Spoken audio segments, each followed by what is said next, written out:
And we're live just in time for my children to wake up from their nap. It's us, Adult Fantasy, Todd and Paco, aka James, coming to you with another draw stream. We are, we've been grinding. It's been a busy couple of weeks. Weeks? Excuse me. Okay, 8 months. Some Eight people months, call it yes. 8 or 9 months, And some people call it weeks. It's I fine. guess when you're a dad and you've got Time is relative, man. time, exactly. Time is relative. Exactly. Time is completely relative. Let's see if anyone's in chat. We'll say Mayo's here. Hey, Mayo, what's up? How you Hey, doing? Mayo. Good seeing you again. Yay. Jethro, good morning. Good morning to you. Taxel. Oh, I skipped Taxel, but Dadu, good morning and thanks for doing these. Oh, you're welcome. We love doing them, and we're here to answer questions and have fun and draw a bunch and kind of give you some sneak peeks and all this other good stuff. There's Taxel. Good morning. Good morning. Good morning to you. Hey, Taxel. J-Ra the Roo, you've been all over Discord. I appreciate the engagement. You're awesome, man. Thank you so much. And yeah, we try to do our best. I think you're gonna like what we have served up today. J-Ra says he can't even draw stick figures. You don't have to. You don't have to. It's yeah. That's the best part. Exactly. Young Nim says hello. Hello. Hey, Young Nim. Jinga says need more heenus. Oh, we shall be serving. We shall be serving some heenus. Okay. Plate. Maybe. Platefuls of penis. Interesting. I don't know if that works. I don't know if that works. Yeah. Something like that. Paco, how are you doing today? What's new in Adult Fantasyland in terms of man, Discord? We our schedule this week. Well, it's amazing. The Discord channel is popping, and the we actually had a that's really funny. Hey, whatever floats your boat there. Yeah. So no, but Discord's been hopping. We had so many big launch revelations today, including like world building and whitelist roles, storytelling. We just did a raffle. We're gonna have more raffles. We have a new whitelist slot open to bring people in. There's so much going on, and hi Jennifer Dupree. Hey Jen. We have so much going on, and we are moving forward towards launch, which the launch date is not yet announced. But that doesn't mean that it's not in the very near future, because it's close. It's close, and we're all feeling the sweat of it because it's exciting, and also it's crunch time. It's like you work for months and months and months and months, and it's still crunch because that's the nature of business, right? But we're really pushing. Hey, Swarm, J. Rouse, Swarm, woohoo! That's right. Float like a butterfly, stink like a swarm. Sure, that works. That's funny. Yeah. So before we hop into stuff, for sure. So give you guys basically a behind the scenes update. Everything is working. Everything is running great. We're running some tests. We have a really unique project in that we created brand new technology for this. So our testing goes beyond just seeing if minting works, right? Yeah. Flint has created a brand new Web3 player to host this. There are reasons why we had to invent a new player, which I can't disclose, but you will totally get it when you see it. Plus, he invented the grading mechanism, and that also needs to be tested over time and through simulation to make sure that everything is working, that the grading process and the grading curve is smooth, and that it's enjoyable, right? So everything is firing. I'm almost done with the art. I believe I should be done with the principal colors, principal inks this week, and then colors and polish next week. And then after that, it's full on just testing. So we are getting close. We're not disclosing the date just yet, but we're thinking weeks, not months. Okay. And the character backstories are all ready, so they're all built out, and the world building and we had some world building launch, today as well, which is super exciting. And we've been doing it in tandem. So as Todd draws, I write, and we work back and forth, and it helps. I mean, it helps a lot as a writer and a world builder. It helps a lot to see where Todd's imagination is going, because I can begin to come up with things, but then Todd will draw something like Heinus's neck. I don't understand what you're. I don't see anything. I don't have any. Exactly. Yeah. Hey, Yeah. Flint. Hey, Flint's in the house. Flint's on. Awesome. We were just talking about Flint. Flint's doing an amazing job. He's one of the core team. He's awesome. He's busting his hump like we all are. So let me share what we're going to work on today. And this is a little sneak peek. I will probably post this character in our sneak peek today, right? So after this, we'll probably post it, but you guys get a sneak peek, like a sneak peek, a pre-sneak peek, a sneak peeker. I don't know what the word is. Something like this. All right, so let's see. You guys are sneak peekies. Yeah, this is. Oh, geez. This is the part where I try to click the right button. Okay. Hey, there we go. Let's. Zoom in. Yeah. Woohoo. So this is 344, and I'm gonna zoom in a little bit so you can see him a little bit better. 344. Let's see. So 344 is actually one of the characters we talked about early on, and yeah, he's one of the originals here. Yeah, he's one of the originals. I'll just zoom in a little bit more so you can kind of see the detail. So awesome. He's obviously a derivative of my Bored Ape. So this is the one that I own. And when we first started the project, one of the things that attracted me to BayC was the fact that they allowed you to do some derivatives or some parodies. So I was like, you know what? I wanted to do a parody. And the reason I chose to create this character is because I was not, even though I'm fortunate enough to be in BayC and I love BayC, it's a fantastic project. My character is not necessarily special. He's special to me, but he doesn't have gold skin. He doesn't have rainbow teeth or rainbow colors. He doesn't have laser shooting out of his eyes. And so what I did is I was like, we already had the plan for adult fantasy, and I was like, we got to put our own parody of Bored Ape Yacht Club inside of the project. Put it as a legendary character, and one of the way that kind of was an inside joke for me personally is that, just because I didn't actually get a gold or rainbow colored Bored Ape doesn't mean I can't make one, because in PFP land, you only see from the shoulders up, which is actually, from a design perspective, it's super like I wish I had done that. No, I'm just kidding. It's actually a lot more simple because you don't have to think about the chest or the arms or the legs or anything like. You don't have to think about any of that. It doesn't exist. So I said, okay, so 344 will officially be the first ape to have a gold arm and a rainbow, like it's almost like this golden rainbow power just kind of going up his arm, like it's taking him over. Yeah. So he is. So I took the idea of the Bored Ape, and what I did is I crossed it with, adult fantasy is a parody, and it's a love letter to the 20th century pop culture, obviously. And so what I wanted to do is I took Bored Ape and I crossed him with Hellboy, Mike Mignola's Hellboy. So you can clearly see, if you guys know Hellboy from the comics or the movies, you'll see the reference in there. And then I combined that with Thanos's glove.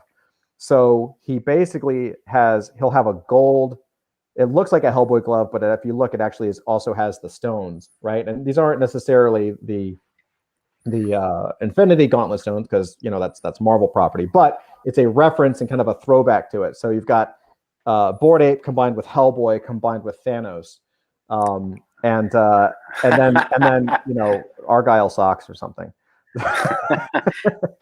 and of course mixed with boredom. Yes. So James, do you want to talk about? James has the actual.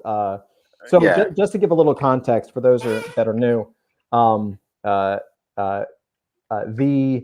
The adult fantasy NFT, one of the other things that makes it really unique is that it has a back. It's a card, so it actually has a back side. So you have the front side, which is the art, and you have the back side, which is the biography and the power stats and things like that. So he has an actual bio. So James, of course, is our wizard with the writing pen. I was trying to be. I can't think on my feet like that. Something. Insert witty statement about writers here. So, James, you want to talk a little bit, and I'll start working on this, and then I'll talk about what I'm actually doing. Yeah, totally. Well, I mean, we looked at this character as Todd was talking about it, we were talking about the character, and Todd was like, Todd said, I want him to be someone who has so much power, but has no interest in using it, just like completely bored out of his mind. And so we started working on that idea. And when I began writing, I was like, okay, so who is this guy? Well, how do you get an ape who's all powerful or brilliant? And so we came up with the idea of the test subject. So he's test subject 344, and he's so powerful that he could, if he waved his hand, he could magically do anything he wanted. But the problem is that he's just so bored. It's like when you're all powerful. It's like when you play a game and people call it like the god level, where you're like you can do anything you want to do. You lose interest because you're so powerful. So we decided that he also has the ability to. He's the only character in our world who actually can pilot the alien ship. And the alien ship is this thing that's buried in the depths of New York Harbor. It's called the Gamma Cruiser. And if he wanted to, he could pilot the alien ship. But the idea of traveling to other planets to him just seems so blasé. So funny. And he's able to travel through space and time in the multidimensional universe, but he's actually far more likely to use his powers to snap his fingers and materialize a ham and banana pizza. So we, I mean, we've been playing off of that idea of the Bored Ape for a long time, and I mean, I loved it when Todd first said, I want him to be the most powerful character.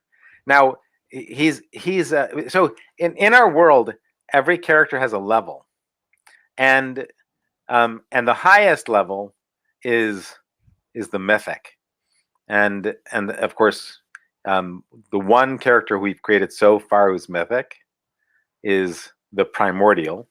So this is one level down from that. So he's the next level of most powerful beings in our universe.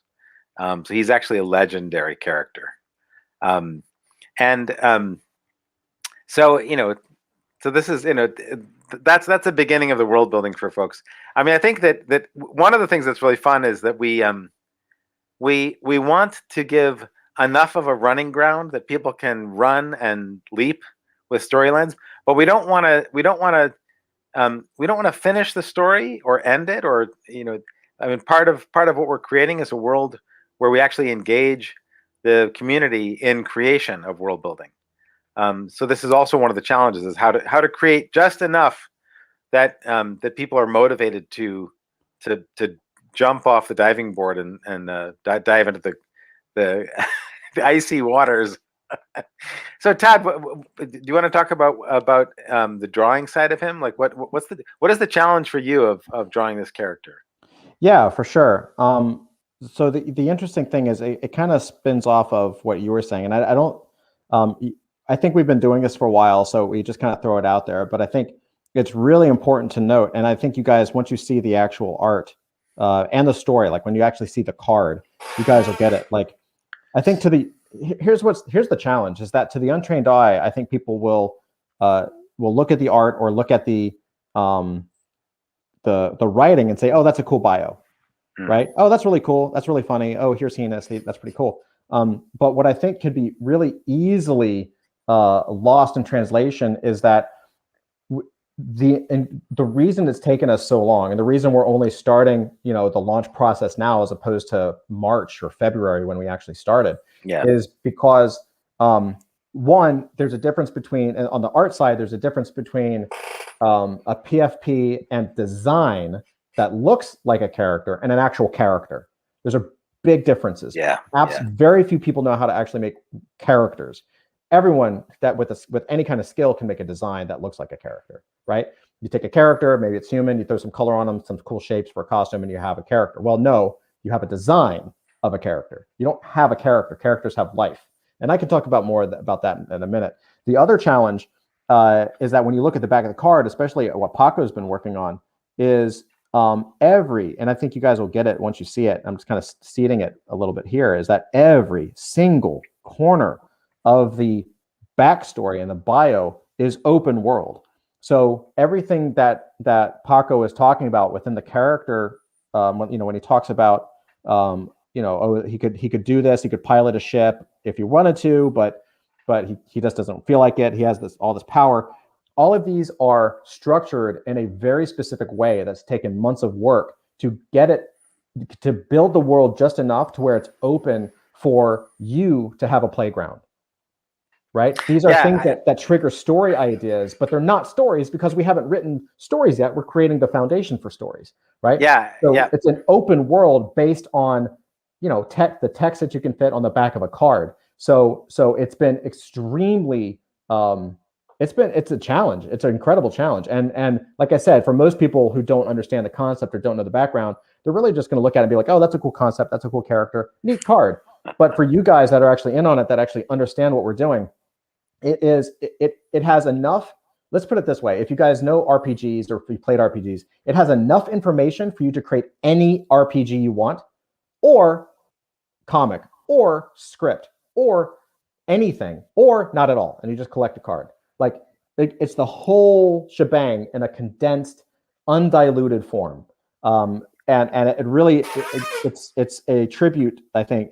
I think that's one of the benefits that maybe it sounds like I'm tooting my own horn a little bit here, but after James and I have a lot of years on the road doing this, and so how people react to things, what people would like to see, and at least from that part, So I just want to for you guys on right now who are watching. And I see a lot of I see Genghis and Flint and J. Ra and Tucker, Mayo, Kay Karras, like there are a lot of people on right now, and I just want to point out that there's a little bit of an Easter egg behind Todd, and it's not just his collection of comics, because Todd is an amazing collector of comics. Now you have me curious. I have no idea what you're talking about. But Todd has launched multiple projects, and the evidence of it is right behind him. Oh yeah. And so this is, we are looking right now at a man who is experienced at actually making and creating, selling, how people on different projects say, like, oh, we're thinking of doing this. We're thinking of doing models. We're thinking of doing comics. We're thinking of doing 3D things. Well, if you look behind Todd right now, you see the evidence that Todd has actually done this. He has actually made 3D items and boxed them and had them shipped and minted. And he's done all the work of creation and production. And we actually see it behind Todd right now. And that is one of the huge differences between our project and some of the other projects. Not to say those are bad projects, but it's just that there's a big difference between saying, oh, we're thinking about doing this, and having a team that has actually done this in the past multiple times. Yeah, I'll to add to that, and of course I'll tell you what I'm actually doing, so you guys know what the hell I'm doing right now. But that's actually a good point, and I've actually thought about doing a video on this. Just almost like a PSA, because to go off of that, let me save my work. Like you hear people say, oh, our roadmap is we're going to do toys, and we're going to do video games or games, and we're going to do apparel, and we're going to have all this merchandise. Like this is what I'm talking about. This is what Paco's talking about. Like, so all of these boxes, these are all toys that I made. This was the first crowdsourced designer toy product. So we had got like a couple hundred people from all around the world who designed. I did the sculpt and designed the toys. We had some artists do the designs, and then that was a contest, right? An early crowdsourced contest where they did the designs. It was a community vote. We had 150,000 votes from all over the world, and then I went to China and I got them produced. And these were in 100 and some odd countries. In fact, this is the last stock. They actually just recently sold out. This is more toys that I've made, all this stuff. But I'll show you. So I think what Paco's trying to say is this. It's like when people say, on a roadmap, we're going to make toys. That's awesome. But if they haven't done it before, that could be a problem. You know, when we say, oh, we've made toys before, right? This is Rotocast vinyl. I learned how to do this back in my days when I was working at a company called Kid Robot. Got some connections and got produced. Yep. This artist was Store Divine. He was from Germany. Look how gorgeous that is. I don't know if you can see all the detail. Yeah, turn around. Look at all that. Won some design awards for it because of the detail. This is a 3-inch toy, right? So when people say, "Oh, what's your roadmap?" I'm like, "Well, here's our roadmap," but then we've also have the proof that we've actually done it, right? Yeah. And that also means, and this is just being real. That experience also means that we're not necessarily going to just shoot off at the hip. We have a lot of stuff planned that might not be on a roadmap, but we're smart enough to not put on a roadmap because it might take months or years to put into practice. You know what I mean? We're not promising things that we actually can't deliver. And this is the other thing. And when we talk about some of the projects that they make promises, and then people buy, spend their money, and then they're waiting, and they're like, well, wait a minute, I spent this money, why am I not getting that? Part of it is because the actual creation of something takes a lot more energy and time than those people realized when they made the promise. And it's a very different thing when you have done the work and you know what it's about, and then you make a promise. You actually know what the reality is in terms of delivery. And this is, one of the reasons, some people have been on our Discord for months. And one of the reasons that we didn't rush to mint, we didn't rush to get things out immediately, was because we were like, well, we actually want what we deliver to be radically different and special, and to stand out in the marketplace. And we could have pushed to do 10,000 generative things. We could have pushed that direction, but oh my God, the market is flooded with those. And I'm so glad we didn't, because I look at all of the projects that are doing that, and I'm like, they're all rushing to do the exact same thing. And yes, some of them have beautiful art, but a lot of them just feel like they're rehashing the same basic principle. Yeah. So I've got a question that came up here. Bowie asks, Todd, do you like the Mutant Ape Yacht Club as well? Or yeah. They actually grew on me. I've got one. Yeah, I've got one. I really dug it, man. When I first saw it, I was like, man, I worried that the kind of the grossness of it, I kind of worried that might actually hurt sales a little bit, because it's not so friendly. But then it also has a hype of being Bored Ape Yacht Club. So I was like, well, that's probably going to offset it, which I think it did. It did have to grow. I'd be honest. I got to be honest. It did have to grow on me. I really dig the one I got now. But now I appreciate it, honestly. I think even more than the design, now that I've had time to dissect it, like technically what they did, that's what impresses me, because they, at least for the core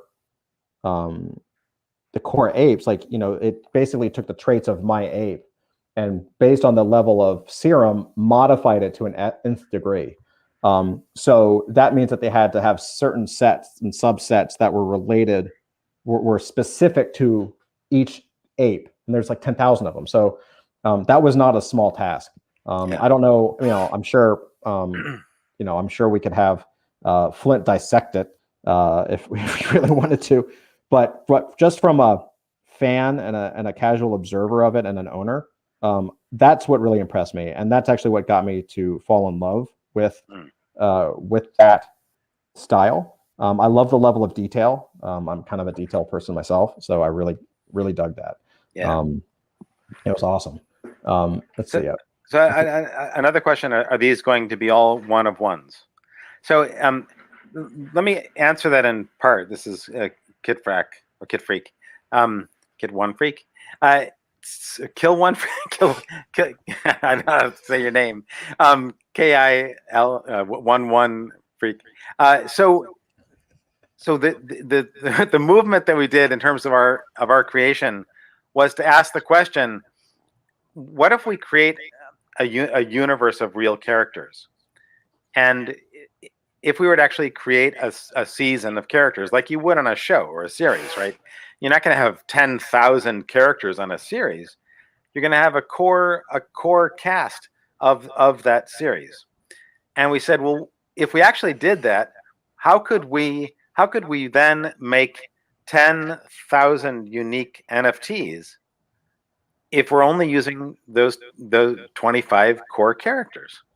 So that was the challenge we positioned ourselves with, and with the work of Flint and the teamwork, of our team, we came up with a plan, which was to find a way to make each card that we mint absolutely unique in itself, and exciting and interesting and transformational.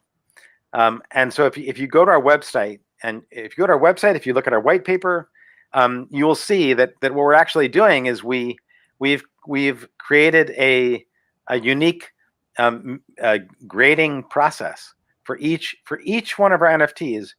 Each NFT has its own journey through time. So your card will change over time, and the changes of your card over time will be absolutely unique to your NFT. So, for example, if you were to mint and you happen to get the character 344, 344, the actual character and the character data in your card would be the same as other 344s, but your card would be totally unique. Just as if you were to go out in the world and buy a Babe Ruth card, you'd buy Babe Ruth, and your card, of course, Babe Ruth, that's like an old baseball card, and Babe Ruth would have wrinkles and stains and marks, and it'd be aged in a unique way, and the grading of that card would therefore be unique as well. And we've done that with every one of our cards. So every card that we mint will have, they will all start at 0.5, and the journey might take a card to 10. So you might end up over time, and it may be years. Maybe your card ends up being a 10 and perfect mint condition, or maybe not. Maybe your card bottoms out and end grades somewhere in the middle. But on top of that, we've also added a dynamic, which is that that the rarity of your card it doesn't equal 10 in terms of, like, 10 is not the most rare card. There's a spectrum of rarity, so that maybe your card is completely unique and doesn't change at all. Maybe your card stays 0.5 and then it's the rarest card in the bunch, or maybe your card goes to 8. But then we've also added other rarity elements as well. And I don't want to spoil the surprises of that. But let's just say that there are other things that can happen to a card that make a card special. Yeah, I think that's a really big point, and it's so easy to gloss over, but it's like, if you've been in the NFT space for a while, then you know that the way that most NFTs right now, at least with the profile picture space, is rarity traits, meaning, laser eyes, gold teeth, gold hair, a crown, whatever that project team has defined as a rarity trait, and the cards are shuffled, the trays are shuffled. If it has a 0.03, rarity trait, then you're like, oh my god, I got a rare piece. That's one level of rarity. The other level of rarity that most of the projects have are token ID or serial number. So if it's the first one, right? Yep. If it's the first one minted or number 2 or 3 in the set, those are perceived as having inherently more value than number 5,627, right? The problem with that is that you've actually created a gap. There's a giant gap between low serial number and those few super rare cards. And so this is what, in my opinion anyway, this is what one of the factors that really leads to people going for the floor, right? Because if you don't have the low serial number, depending if it's a low serial number based token, or if you don't have the rarity cards, then you're just going to hit the floor. Because if you get stuck in the middle, it could be months, years, you might never sell it, you might pay too much, all this kind of stuff. So what we've done is we slapped on a completely different layer on top of that. So I guess the way to think about this is like, what happens when you have a card that is a 10.0, right? Let's say we have a card that's a super rare card. It's a legendary card and it's a 10.0, but there's 2 of them. Let's just say there are 2 cards that hit 10.0 and they're just both legendary. Awesome. Well, what happens if there's only 1 card that stayed at a 0.5 that just never moved? And it looks like trash, right? It looks beat up, but it's technically the most rare card. Exactly. Right? And what happened? And so normally, if I had a legendary card, and you had, in our terminology, a rare card, right? Well, the rare is the most common of the cards. My legendary card, there's fewer of them, so traditionally mine would be of more value or more collectible.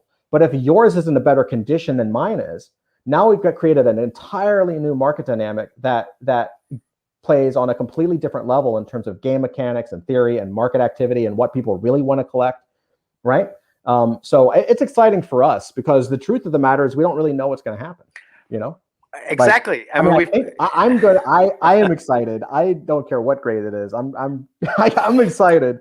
And also, I want to add to that we have intentionally been playful with this from the beginning, and we're like, we want this to be fun and we want this to be playful, and we want it to do things that you can't be done in the real world, right? So if you bought something in the real world, it would never de-age, right? So the whole idea of de-aging, that you buy something that's already worn and broken and bent and whatever, stained, whatever it is that's happened to the card, and that then over time it becomes it moves or can move towards mint condition is just a complete gamification of it, and we're trying to make it as playful and fun as we can, and it also shows our sense of humor, our history with comedy, our history with like sarcasm and skits.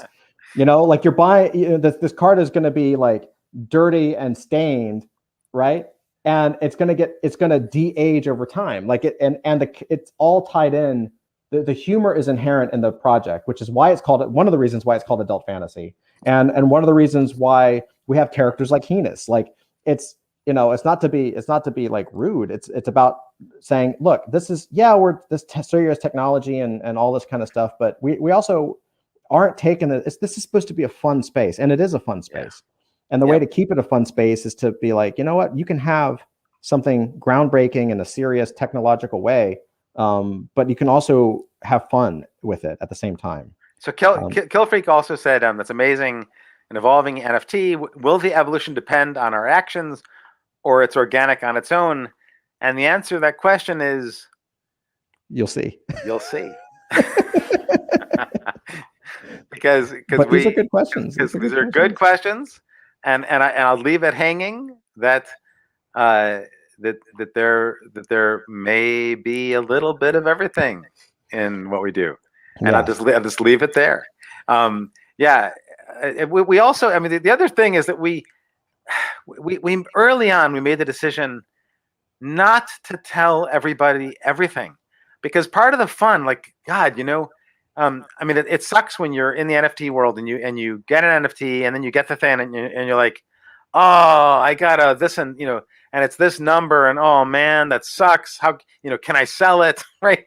And we're like, we don't want anybody to be stuck with something that we've created where they feel that way. We want someone to get a card and be like, oh my God, I got this card, and maybe it's a rare as opposed to a legendary or mythic, but my card is special, and my card's end grade is special, and the way it is aged is special, and other surprises that might come into being are special, Yep. right? And we want everybody to like have fun with it, and not to ever feel like that there's something that we're offering that they feel like they missed out, right? And it's such a big thing, right? Like how do you let everybody enjoy the creative world and enjoy the play of this?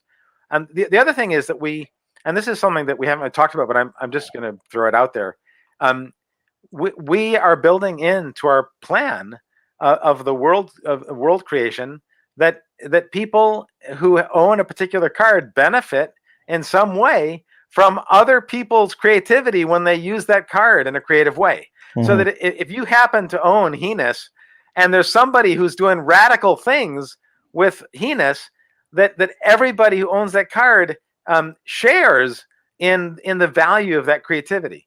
And this is one of those things that's huge. Like that's the core reason why this is a non-generative project. Yeah. Because if you look at the history of, I worked at Marvel, so if you look at the history of Marvel, like Spider-Man wasn't made by one person, right? I mean, you've got Stan Lee and Steve Ditko and things like that, but it took decades and decades and tons of artists and tons of writers and tons of creativity and tons of exposure to create what we now know as Spider-Man. And the great thing is that I believe we have the ability, because of NFTs and because of communities like what we're building, we can fast track that. It doesn't need to take 100 years now or 85 or whatever it is. Like it can happen incredibly quick.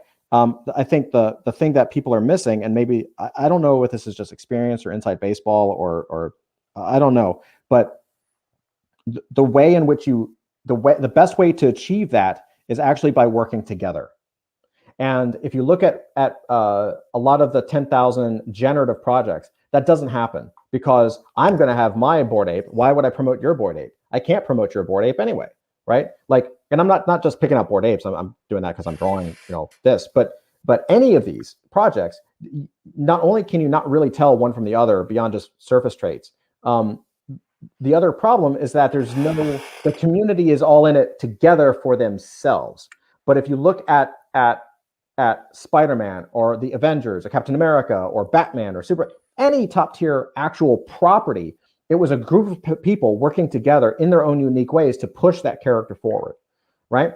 And that's what it's going to take. It takes teamwork. So why divide that up? If people always talk about, and I've heard it a million times, if the goal is really to build characters and properties and get stuff out there and get those characters known, then you need to do it non-generative, at least at first.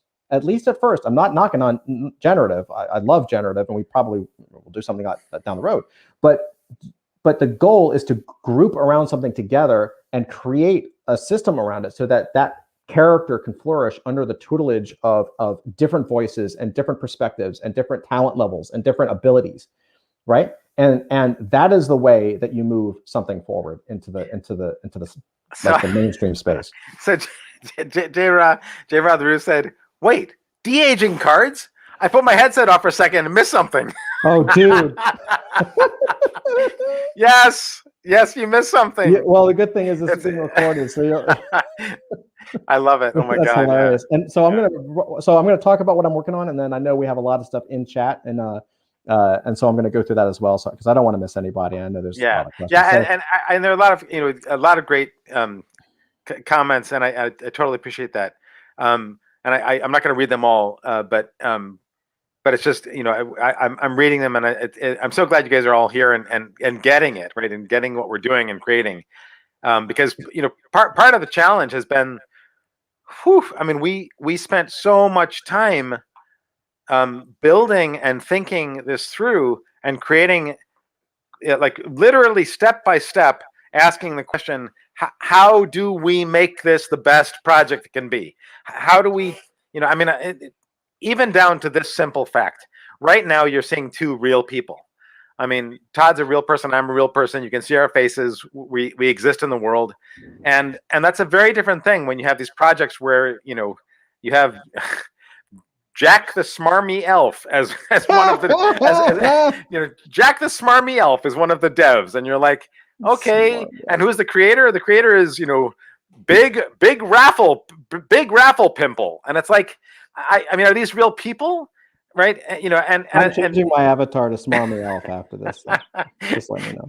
Right, but seriously, like I mean, think that one of the things that we really want people to know is that we're in this for the long haul. We are planning on making this project something that lives on for years, and as long as we can keep it alive and creating and generating. We want this to be a universe that people engage in and play and have fun in and create in. Into the future, and this. I'm just going to cut you off just to reiterate that when James and I and Flint and Shiraboom, when we say we're in it for the long haul, and I want to state this just for the record. There are a lot of teams. Every team says that. Even teams that fold up in a week say we're in it for the long haul. Here's the difference. Again, it goes back to the same reason why James brought up the toys that we've made and pieces that we've actually made in the past and animation. There's a difference between saying you're in it for the long haul and having already been in it for the long haul. James and I can say that we're in it for the long haul because I've already been animating professionally for 20 years, 15, right? Been at Marvel, Cartoon Network, Adult Swim, all these places. And James has been in it for slightly longer than that. Slightly longer than that. A long time, yeah. So point being, though, is that we can say we're in it for the long haul because it's just us continuing to do what we've already been doing. So we're not stopping doing what we love to do and we've already been doing for decades. So there is an inherent trust, I think, that should come from that, because it's like, okay, well, here's team X and team Y. What they say they want games. Well, have they made games in the past? They say they want toys. Have they made toys in the past? They say they're going to be in it for the long haul, but are they? And who are they? And what have they done in the past for a long haul? And I think, look, I'm guilty as well. Like, I'm in a lot of projects where what'd you call it? Magic elf person, like whatever the name was. Like those, the dev teams are anonymous, right? I'm in several, and it's a lot of them are fine. But I think as time goes on, especially as we move into 2022 and beyond, that's not going to fly so much, right? That's not going to be the way of the future at all. That I am positive of that. There's just too much in the space, too much at stake. A lot of people, once you have a couple of successes in the NFT space, you start to get real careful about who you're going to support. For good reason, right? And also, like, I mean, I don't want to say that every project is incorrect for keeping anonymity, because I don't think that's correct. No, that's not right? true. I mean, there are projects where people keep anonymity for good reasons. Yeah, that's true. And right, so I totally accept that. The problem with it is that that when someone says, "Trust me," go ahead and spend thousands of dollars. Just trust me. That, we have this long-term plan.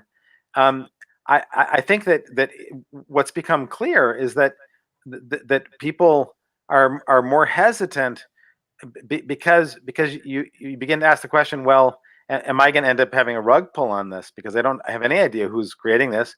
I don't have any idea what the long-term plan is, other than the promise of a game, or the promise of, that if we sell X number of things, then we'll, everybody will get a fuzzy robot or whatever, right? So that's just to say that that we made a choice early on to be completely transparent. And that we decided that was something that would benefit the community and benefit the project, and also to make ourselves available to you guys, because as a community, we really want people to be engaged in this creatively, And that means that we have to engage and we have to welcome you in and we have to welcome in your feedback and your thoughts and inspirations and the challenges, right? Because sometimes when you're creating, especially we're creating something like this that's with a vision of real crowdsourcing, we're gonna get feedback that doesn't always feel good, right? Because some people are gonna be like, hey, wait a minute, you guys are doing this, but actually this is what needs to happen. And we're here with you to actually take in that feedback so that this is really alive in a way that supports the growth of the community. Mm-hmm. So really quick, what I'd like to say, I'm going to just pause in just a second on this so I can explain. I want to explain what I'm doing here just in case people don't know the process. And I saw a couple of questions that I wanted to answer inside of chat. So basically what I'm doing now is once there's essentially 4 stages in an animation cell. Sketching, I mean, if you wanted to include pencil, that would be a 5th, but really for what I'm doing with this is sketching it out, inking the character, doing the shadow mats, which is what this phase is, and then the colors. The shadow mats are effectively the areas that will be will be in shadow once we apply the color layer. So I'm doing this right now just to kind of get a feel for how the character is going to look as the light hits and where the colors are going to pop. And it gives it the shadow mats give it a little bit more of a 3-dimensional look, because he is just a 2D drawing. And effectively what this does is, so I get the 3D look with the shadow mats, and then we do the flats. The colors are flat, and then the color layer lives underneath the tied down version of this. This is just a rough, and then we'll go back in and I'll tighten it and make it all really pretty. And then or actually Jen will, because she's been helping me so much. And then once this is tied down with the shadow mats and the color layer is underneath, we basically treat this as an alpha layer and drop the opacity by, depending on the character, anywhere to like from 20 to 40%, depending on the character. And that gives it an animated look. This is literally the Cartoon Network process. It's the classic Hanna-Barbera process that Cartoon Network pulled in. And so that's what we're using to create the thing. So this is why once you see the colors, they look like animated characters, because they are, for all intents and purposes, animated characters. And that's also why we picked a style. I wanted a style that was kind of in between animation and comic.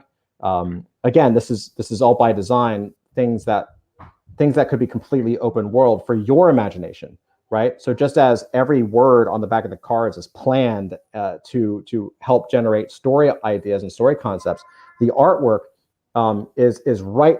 I'm trying to make it right in the middle, where it's too detailed to be animated as is, but not as detailed as you might have found in like a 1990s comic, like an Image comic or something like that. And that way it kind of plays in between both worlds and allows for a little bit of imagination to say, oh, I could see how this could be animated, or man, this would make a great comic book or something like that.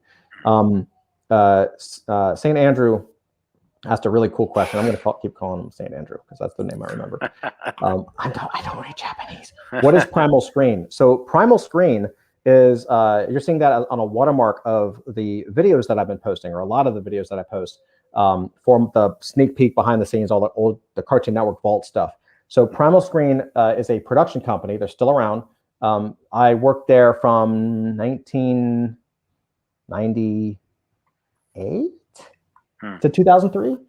That's where I did most of Primal Screen was the animation studio in Atlanta that effectively got the contract to do all of the classic bumpers and spots for Cartoon Network. So all of those classic spots with the checkerboard wipes and all of that stuff was all Primal Screen. That was the company that I was contracted through. It's a fantastic company. It's run fabulously. It's awesome.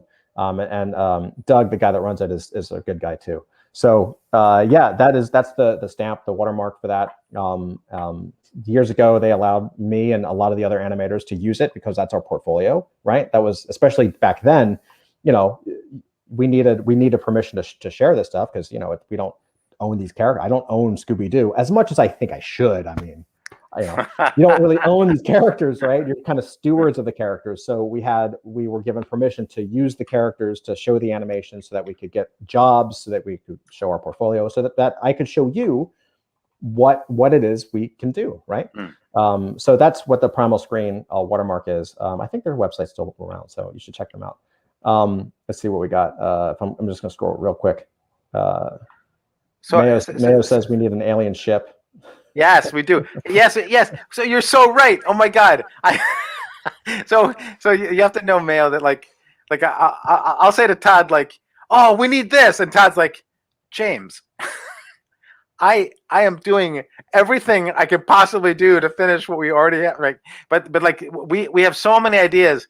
We have so many ideas of things that are coming, but the level of detailed work that Todd is doing, and which you can see, right? This is fantastic work, and that kind of level of detail requires so much attention that the challenge we face right now is just one of how to do what we're doing in the time we've got. But the journey forward, like the next generation of cards, we have so many ideas for the future, which is fantastic. I have to give props to James. He came up with a concept that I hadn't even thought of yesterday, and it seriously squealed like my 4-year-old. We kind of got an approval from Flint that it was technically possible. So I'm just going to say this. Look, you always know that people are going to have paper hands. It's just the nature of things. People are going to buy and they're going to flip. You're going to want to stay tuned. You're going to want to just trust me on this, man. I am so excited. I think people are going to, I'm not even going to, you can't tell them that. I can't say anything. You can't tell them that. I can't say anything. Stick around. Yeah, you can't. Todd wants to tell you guys something, and he can't tell you yet because I'll say this: the perfect. So Ginga says I'm going to change the topic. He says this is perfect for me. I still have every Marvel trading card series made. We based the back of the card on Marvel Series 2. Yes, which to me is like one of the best designs. It is not Marvel Series 2. We made it our own. But if you have Marvel trading card, I mean, I don't have Marvel Series 2 next to me. I have what do I have next to me? I've got they're not, that's that thing broke. I have X-Men Series 2 right next to me, right? I've got all the X-Men, the whole deck, because I mean, come on. Wait, let me find that was a special one. Let's see. Look at that Cyclops. Is it RT Bear? Freaking awesome. It's Kubert, Andy Kubert. But Marvel Series 2 was the basis for the back of the card. Genghis also says Stan Lee. Yeah, so this picture is Stan Lee that I keep next to me. Everyone thinks it's my grandfather. And can you pick it up and actually hold it up here? So yeah. Let people. This was a prop. This was actually a prop from Marvel when I was working there, and I just loved it, and I kept it on my desk. And then when I left, I was like, I'm taking this picture. Yeah, but folks, I have actually seen the photo of Todd with Stan Lee. Yeah. When Todd was launching his character line, and his characters, and Stan Lee is there with him at the event. I mean, it blows my mind that So for context, thank you, James. That's awesome. I appreciate that. For context, what James is talking about is so during my time at Marvel, I was hired to my core mission actually was to create a new property for them, and I did. It took a while, but it was a lot of fun. And Stan Lee was the one they brought in to pitch it at that year's San Diego Comic-Con. So I got to meet Stan Lee, hang out with him, work with him a little bit on the property, and it was wicked. He's if you've only known him from the movies, he's literally the same person. Like he was a living personality. He was an awesome guy, man. He was really, really great. Just a definitely had a little bit of New Yorker in him. I could tell you some stories, but yeah. So like I said, I mean, we've created properties for Marvel, we've created properties for Cartoon Network, and now we're creating properties for you, right? So Token asks, what are the red lines in your drawing? Oh, that's a great question. So these red lines. So this is actually the second step. So I've because I've been doing this a long time, sometimes I'll make little red line marks for where I want shadows to be. But the next step after this is, and that's exactly how we tie down the shadows. So what I'll do, or in fact, Jen will, because she's been assisting me on this part of it. So what we'll do is we'll sit there and kind of take the line, take that shadow line, and kind of map it out in red. And what that does a couple things. One, it creates a really sharp, crisp shadow line. Okay. Traditionally, what we used to do is sketch out the shadow, like, okay, we want this part to be black, or this part to be tinted, depending on whatever the color is. And then we would ink it. So the shadow mat was actually an ink drawing that you would lay on top of your other ink drawing. And then in Photoshop, we would fill in the color with whatever color, usually black, and then drop the opacity. With this, what I do is I take, once I have the outlines redlined, after I do the gray tones and then I do the red line around it, that red line then becomes a fill area. So on a separate layer, we just start clicking bucket paint fill, right? In Adobe Animate paint fill, and you fill it in, and that way, again, you have a really sharp mask. And then after that, you just delete the lines, right? So the lines go away because I can just take this and go to, go over here, and if it was selected, it would delete. And then you just have the mask, and it's just this perfectly crisp mask. And if it's animated, then you have this perfectly crisp mask that is moving across the screen, right? So I have to hop. I've got to jump. My time today is limited. I just want to say I'm having so much fun. I love being out with you guys. He's leaving me alone. Todd, as always. So folks, I look forward to another live draw. Someone asked, is this the live draw for today, or is there another one later tonight? I believe the answer is this is the live draw for today. This is the one today, and we'll probably. I know he has to go. I'll probably wrap up here in a minute too. But this is the drawing session for today. Yeah, and the idea is that there are people in different time zones, and we want to try and vary it up a little bit so that people get a chance to hop on.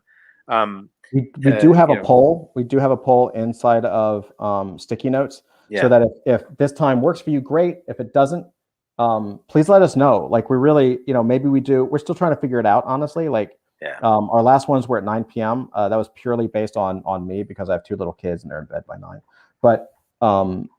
But if a different time zone works, I mean, we can do it. We work on this all day. Like, we're full time. So I was like, I know, really.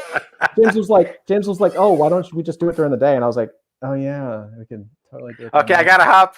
All right. Bye everybody. Later, Todd. See y'all later. See you, Bye. Mike. It's just us now. Hi there. Now I can fill you in on all the secrets. No, I'm just kidding. I can't do that. I really want to.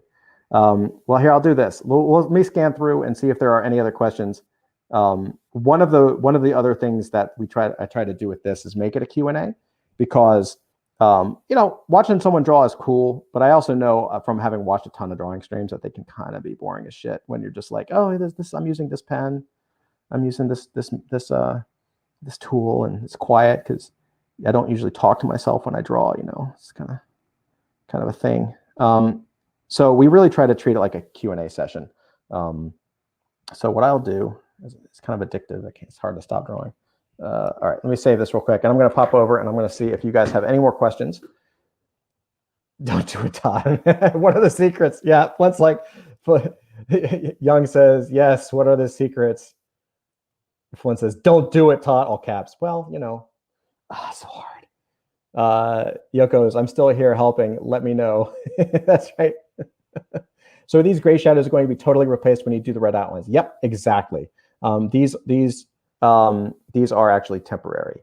So what happens again is the red outlines go around it. So we would just draw around it. So we have a mat, and then we fill that mat in with black, delete all the lines, and we're good to go for the color area.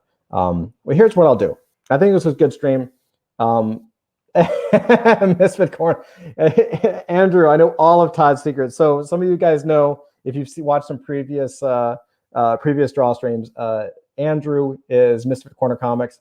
Andrew, do you want to hop on? I'll actually send you something. We could go another couple minutes, or don't. It's okay. I don't want to call you out and pull you on stream. Andrew has been on stream. Andrew is phenomenal. He runs a comic shop in Jacksonville, Florida. He's a fantastic writer and an artist in his own right. Andrew, Misfit Corner Comics is someone that I've known for 32 years. Oh, that's a long time. I'm sorry. But if you want to come on, great. If not, I totally understand. He's work. He says he's working. I get it. J. Ross says, Phyllis, in the delete the live. Dude, that is not a bad idea. Not for this one. But that's actually kind of a cool concept. I might actually do that. Maybe if we do some, maybe we'll do some deeper reveals coming up, and maybe we'll just do, that's actually a cool idea. I like that. I know you were kind of kidding, but I actually think that's kind of a cool concept. Right on. So here's what I'm going to do. I am going to call it.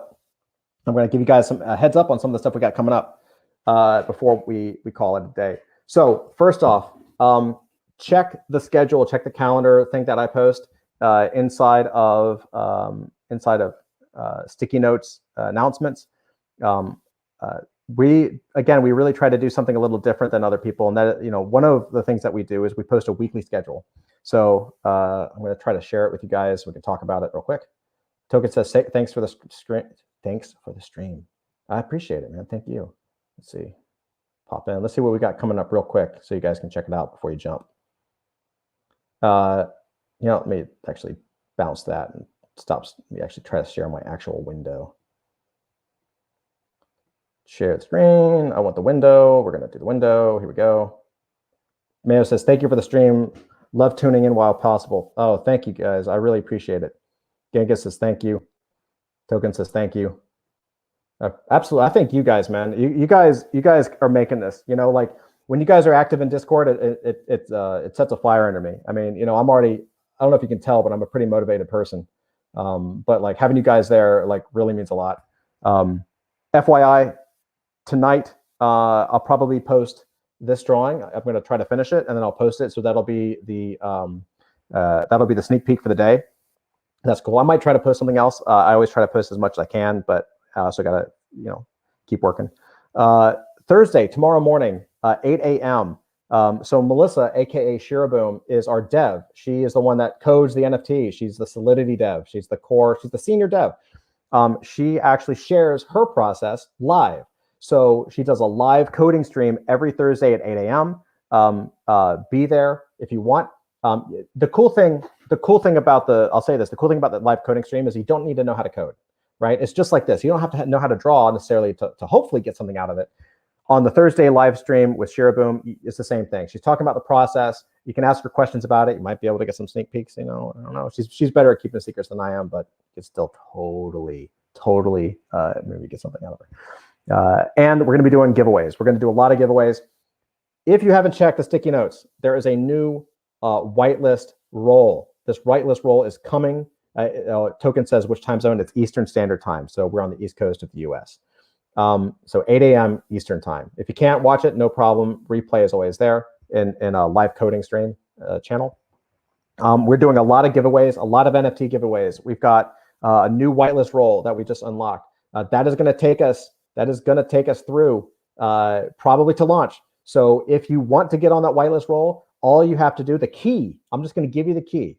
The key is to be engaged and help us spread the word. And that is any number of ways, right? Spreading the word doesn't necessarily mean invites, although we appreciate that. And it includes that. It also means jumping into contests, being a part of our community, helping us, showing up to live streams. Last week, we actually gave away a free NFT on live stream. We're going to do it again, right? Maybe that becomes a regular thing. We'll see how, if you guys want it, let me know.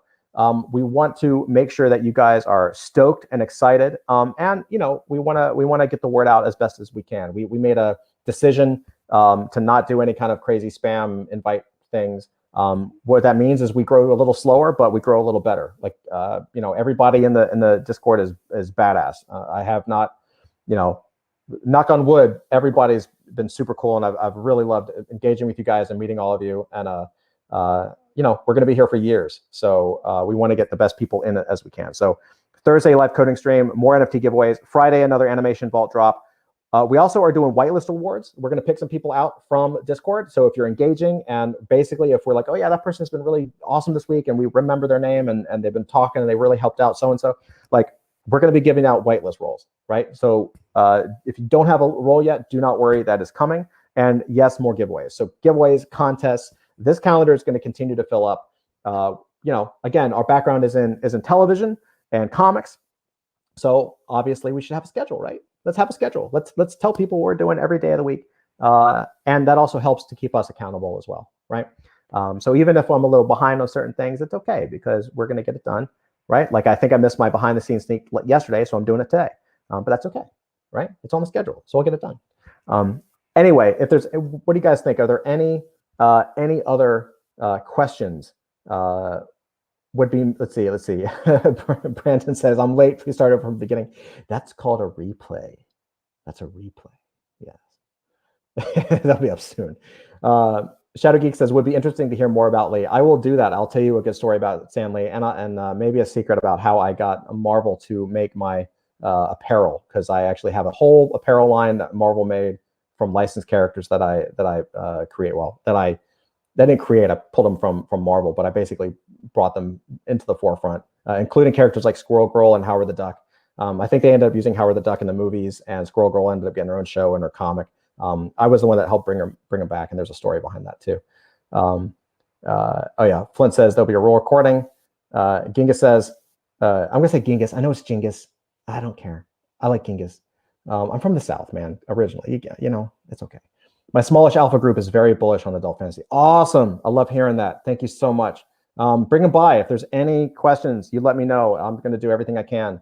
I'll do everything I can to be as transparent as I can and let you guys know what's up. Tucker says, will there be a Sheenus to go along with it?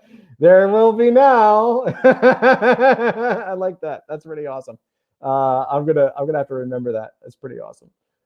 I'll have to think about that. I like that. The Heinous lore is growing, and that's fantastic. Very cool. And when you hear that story, Opportunist says, Kill a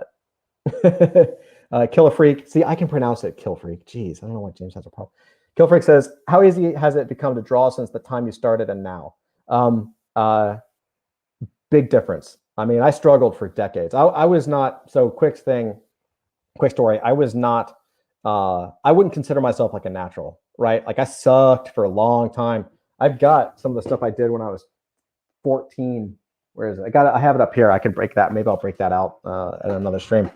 But what I have is not, what I was lucky enough to own was not talent, but drive and willpower, right? So I just kind of made a decision that I was going to be good at it, and I just kind of stuck with it, and I just decided never to stop, right?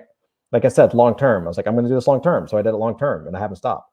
And I was, when I graduated college, graduated to art school, I was pretty much at a professional level comic-wise, but I was ridiculously slow. I was pulling pencil lines at the same quality as my ink line, which means I was drawing really slow and really tight and making everything perfect. Shadow Geek says, see ya. Thank you guys. Thank you so much for coming out. I really appreciate it. This will be the last story.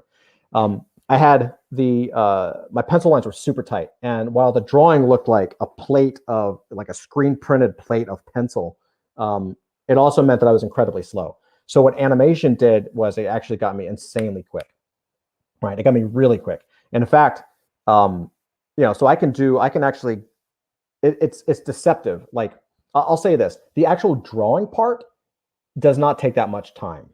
Creating a character takes weeks, if not months, right? So it takes, for me to actually get through the rough draft stage of a character where I'm just sketching a character, that, even though the sketch, I can do a sketch in an hour maybe of a character, the character part of it, figuring out exactly why they're wearing what and why they look like what and everything, like, who are they? Why are they wearing the things that they're wearing? Why are they standing straight up? Why are they hunched over? Why are they, old? Why are they young? Who are they? That can take a long time. So So the sketch might take an hour, but to get past that sketch stage where I'm just doodling and trying to figure out what this character looks like, that can take a week easy if I'm working on it full time, which is one of the reasons why it's taken so long.